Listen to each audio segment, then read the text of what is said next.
saduceos se acercaron a él. Uno de ellos, que era doctor de la ley, le preguntó para ponerlo a prueba: Maestro, ¿cuál es el mandamiento más grande de la ley? Jesús le respondió: amarás al Señor tu Dios con todo tu corazón, con toda tu alma y con toda tu mente. Este es el más grande y el primero de los mandamientos. Y el segundo es semejante a este: amarás a tu prójimo como a ti mismo.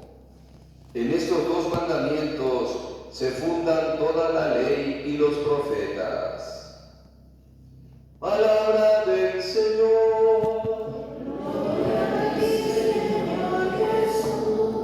Tomen asiento, hermanos.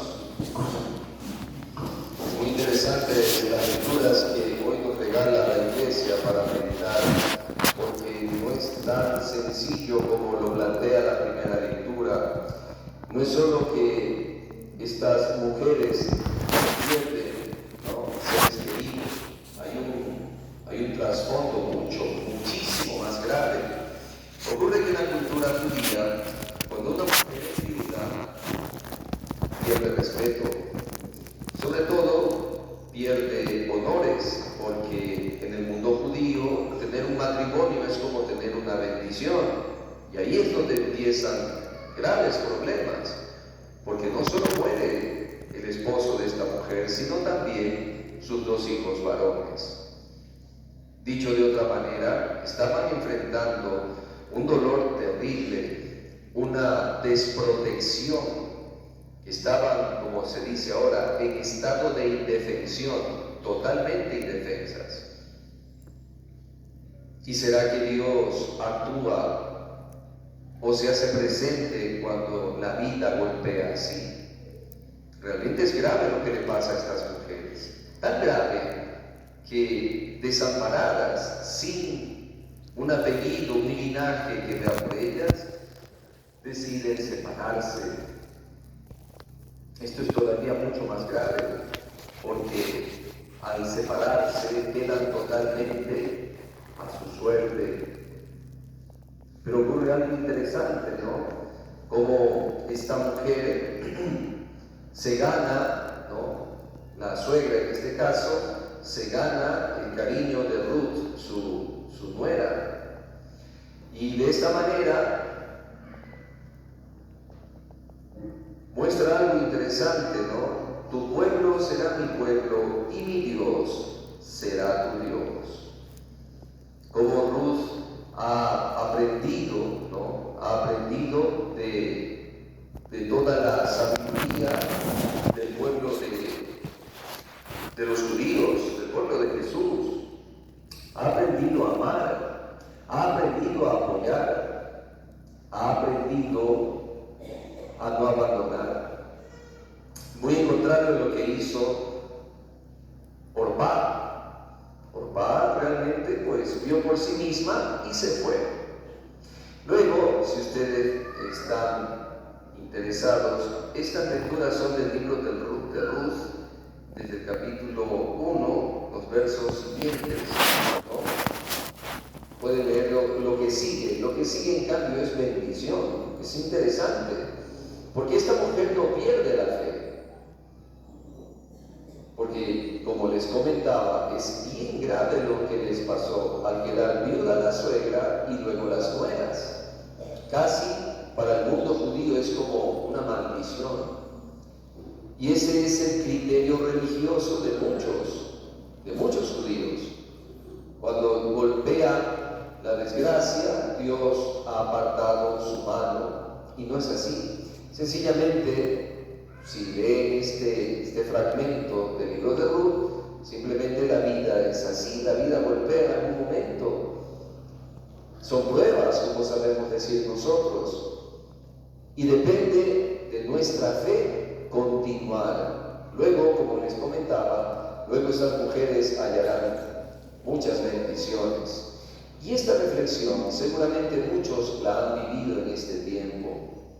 ¿Cuántos no han sido golpeados por la enfermedad, por la pérdida de un ser querido?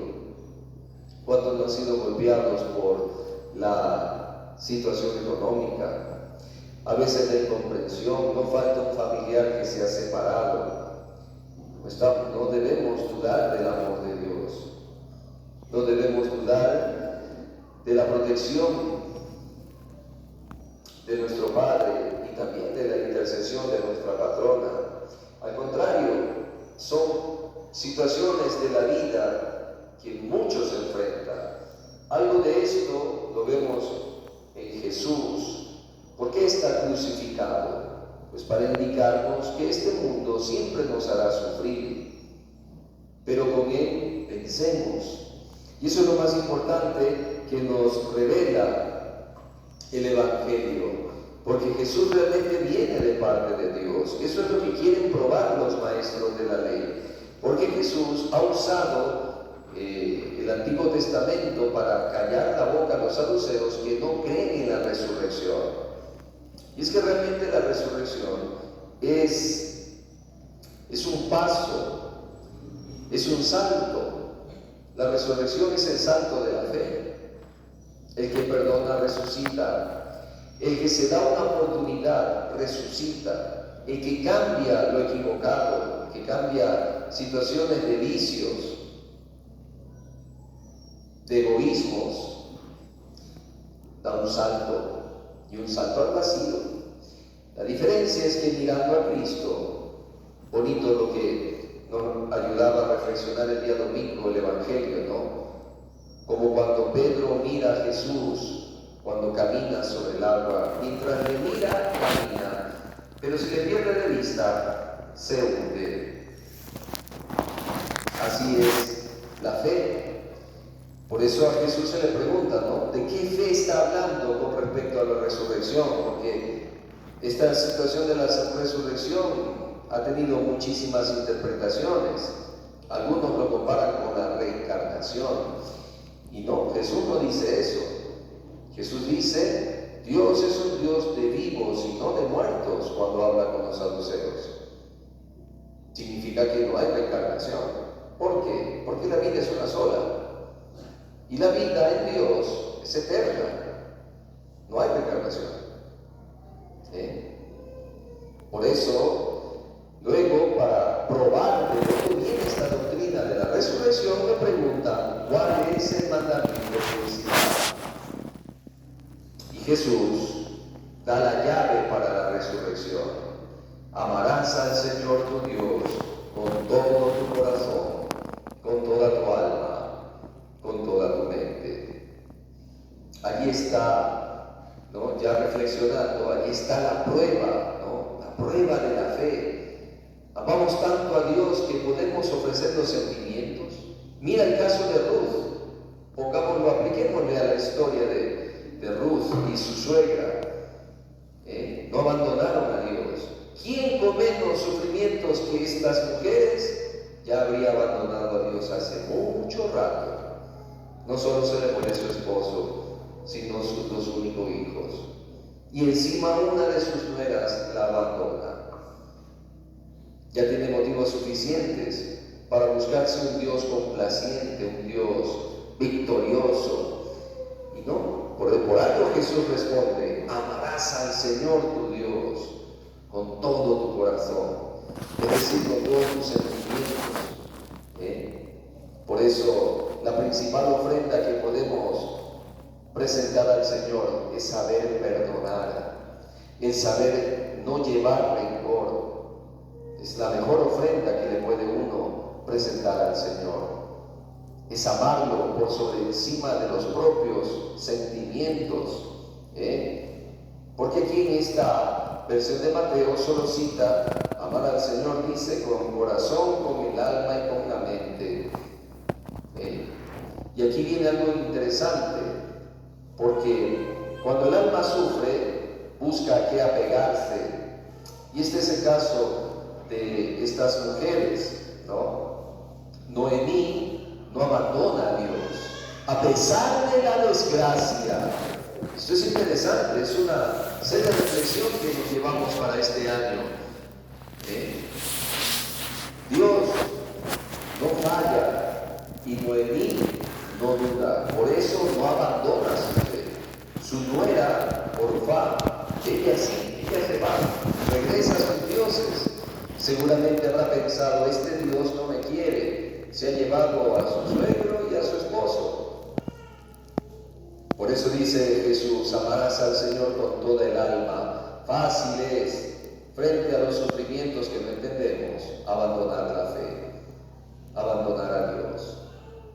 Nos nace de la carne, del miedo, del temor por verse desamparado. Por eso, ahí está la clave, ¿no? Y finalmente, amarás al Señor tu Dios, dice, con toda tu mente. Es interesante, doblegar la inteligencia para creer. Esa es la mejor ofrenda que le puede dar también una persona a Dios. Doblegar tu inteligencia. Porque es interesante, ¿no? Hay gente que se cree en las doctrinas que igual son de otros hombres, ¿no? Europeas, asiáticas, norteamericanas, incluso creyéndose mejor que otras personas, pero volviéndolas vacías y sin amor. ¿De qué sirve tener la inteligencia que no te permite ser feliz? ¿Para qué sirve? Por eso, también ofrecer la inteligencia a Dios es una gran cosa, nos puede volver muy sabios. Un ejemplo de eso tenemos a nuestra patrona, que ella, como lo dice en su biografía, ¿no? Los escritos de su vida, ella renunció a lo que muchos desean, una vida adinerada, de gente de alcurnia. Ella renunció y ofreció su vida, su inteligencia para servir al Señor. De igual manera, un gran sabio que tenemos en la iglesia, San Agustín, define este mandato de amor, lo define con una frase: entiendo para creer y creo para entender. Ofrecer a Dios, no en vano, dicen los padres de la iglesia y los escritores antiguos, no en vano a Jesús le pusieron una corona de espinos, porque lo más espinoso en la relación de Dios con los hombres es que no le creen. Su inteligencia no está al servicio de Dios. Por eso, Jesús recibe la corona de espinos, porque Dios le ha dado al hombre la inteligencia para que lo adore, pero el hombre con su inteligencia lo rechaza. Por eso recibe una corona de espinos. Es interesante, ¿no? Y podríamos seguir reflexionando. Finalmente, todo este amor a Dios no puede quedar en la fantasía. Lo ha dicho Jesús y en la primera lectura lo vimos claramente.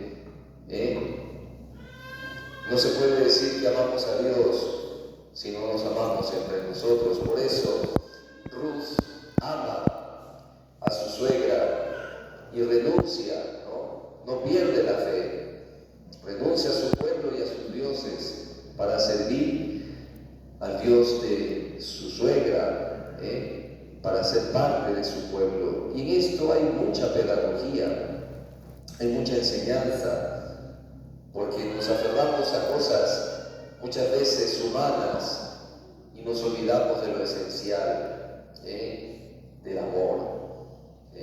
Por eso es interesante llevar esta reflexión, como un buen recuerdo de este año, de este día viernes de festividades de nuestra patrona, que nos invita a hacer un acto de fe en el amor a Dios, como lo pide Jesús, con el corazón, con el alma, con la mente, y que esto también llegue en la práctica el amor al prójimo, como lo hizo nuestra Santa Patrona, ella que se dedicó a servir a los enfermos, que se dedicó a la oración por el bien de los demás. Que el Señor entonces nos regale llevar todo este año esta actitud, y que fortalecidos con las buenas obras, la oración, la frecuencia en el culto a Dios y la veneración a nuestra patrona Santa Rosa, nos regale un año donde podamos vencer, así como la primera lectura, ¿no? Noemí y Ruth vencerán, les irá muy bien por no apartarse de Dios. Que esa sea la lección que hoy nos llevamos para que nos sostenga en este año que Dios sabrá que nos espera. Pero que en Dios confiamos y a la intercesión de nuestra patrona nos prodigamos. Que el Señor entonces nos conceda todas sus bendiciones y nuestra patrona tome en sus manos a sus hijos de Octavio Cordero que se encomiendan a su intercesión. Así sea. Ponemos de pie, hermanos, para hacer una oración. Presentemos al Señor nuestras plegarias por intercesión de nuestra patrona Santa Rosa, por las necesidades del mundo entero y de nuestra iglesia, y digamos: escucha, Señor, nuestra oración. Pidamos